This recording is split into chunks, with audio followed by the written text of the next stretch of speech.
स्वागत है आपका थाला ऑनलाइन क्लासेस में। कैसे हैं आप लोग? उम्मीद करते हैं आप लोग अच्छे होंगे। आज आप जुड़ चुके हैं थाला ऑनलाइन क्लासेस फिर से, और हम आज आपको पढ़ाएंगे क्लास 10 का केमिस्ट्री का पहला चैप्टर का पार्ट 7। तो पार्ट 6 तक तो हमने आपका जो है कि क्लियर कर चुका था। पार्ट 7 में जो है कि हम बताएंगे आप लोग को कि वियोजन, यानी वहाँ बताए थे आप लोग को संयोजन और यहाँ है आप लोग का वियोजन और संयोजन। ये दोनों को केमिस्ट्री का पढ़ा चैप्टर तो मेरे ख्याल से बहुत ही इम्पोर्टेंट है। और संयोजन में हमने बताया था कि दो पदार्थ मिलकर एकल पदार्थ का निर्माण करता है, उसे ही संयोजन अभिक्रिया कहते हैं। लेकिन वियोजन में अलग है। वियोजन में है क्या कि जब एकल पदार्थ टूटकर दो या दो से अधिक पदार्थ मिल गए, उसे वियोजन या अपघटन अभिक्रिया कहते हैं, है ना, या अपघटन और वियोजन। तो अब इसे अच्छी तरह से हम समझते हैं कितना, तो इसे अच्छे से तरीके से समझने के लिए हम लोग को यहाँ बोर्ड पे फोकस करना होगा। तो आप लोग को तैयार है? तो यहाँ देखिए, वियोजन या अपघटन अभिक्रिया, ठीक, ऐसे रासायनिक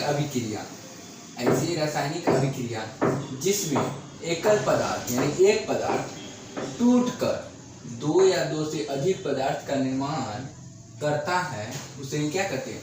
वियोजन अभिक्रिया कहते हैं। हम यहाँ पे शॉर्ट में लिखिए वियोजन अभिक्रिया या अपघटन अभिक्रिया के इस तरह लिख सकते थे, या एग्जाम्पल में लिखिए CaCO3 है, ये एकल पदार्थ हुआ, ठीक, ठीक। इसमें एकल पदार्थ टूटकर कितना पदार्थ का निर्माण किया? दो पदार्थ का निर्माण किया।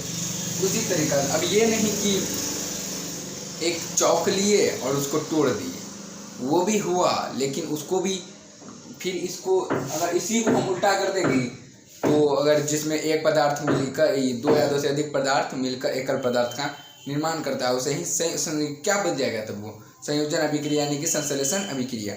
तो अब ये तो मेरा क्लियर हो गया, संयोजन और संश्लेषण अभिक्रिया तो हमने आपको बता दिया। अब एकल विस्थापन अभिक्रिया है क्या? यहाँ क्या लिखा होगा? एकल विस्थापन अभिक्रिया है क्या है एकल विस्थापन अभिक्रिया? तो ये सभी डाउट आप लोग को हम अभी क्लियर कर देंगे। तो ये एकल विस्थापन अभिक्रिया जो है कि एकल विस्थापन अभिक्रिया, देखिए, ऐसी रासायनिक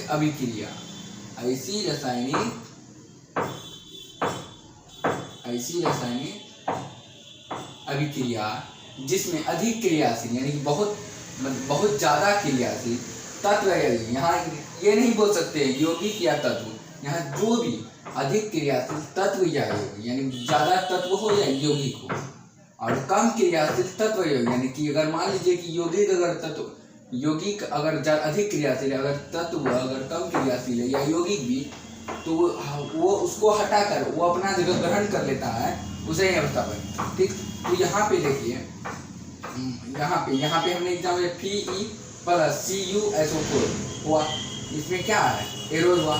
इसमें क्या Cu जो कम क्रियाशील था, ये तत्व कम क्रियाशील था, इसलिए ये अलग हो गई, इसको हटा के उधर कर दिया।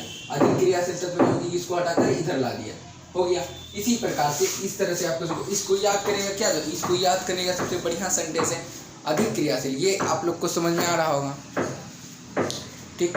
तो इसमें क्या चीज़ है आप लोग को पहले से बढ़िया से आप लोग देख लीजिए, क्योंकि थोड़ा सा लाइट के कारण ये थोड़ा कम दिखता है, ठीक। हाँ, अब देखिए आप लोग, ये देख लीजिए।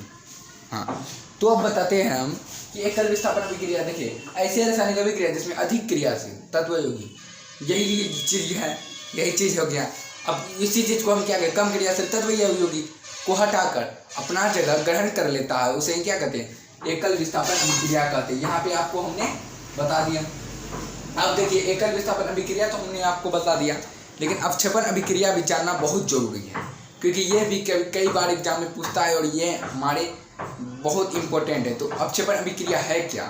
अपक्षेपण अभिक्रिया ऐसे रासायनिक अभिक्रिया, यहाँ देखिए आपको हम क्या बता रहे हैं? अपक्षेपण अभिक्रिया, ठीक, ऐसे रासायनिक अभिक्रिया जिसमें अभिक्रिया के साथ साथ, सिंपल सी बात, ऐसे रासायनिक अभिक्रिया जिसमें अभिक्रिया के साथ साथ अपक्षेपण का निर्माण, उसे अपक्षेपण अभिक्रिया का निर्माण। बस सिंपल सी बात चीज में आप लोग याद रखिए।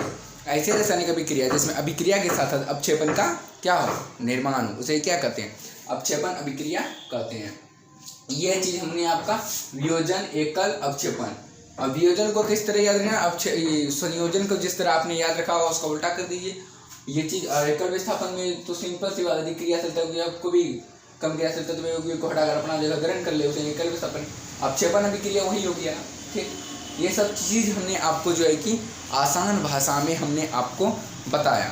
ठीक, तो इस तरीके से हमने आपका जो है कि 3 चीज़ें खत्म कर दिए हैं, वियोजन, एकल, अवक्षेपण, पार्ट 7 में। तो मिलते हैं अगले वीडियो में, तब तक के लिए धन्यवाद।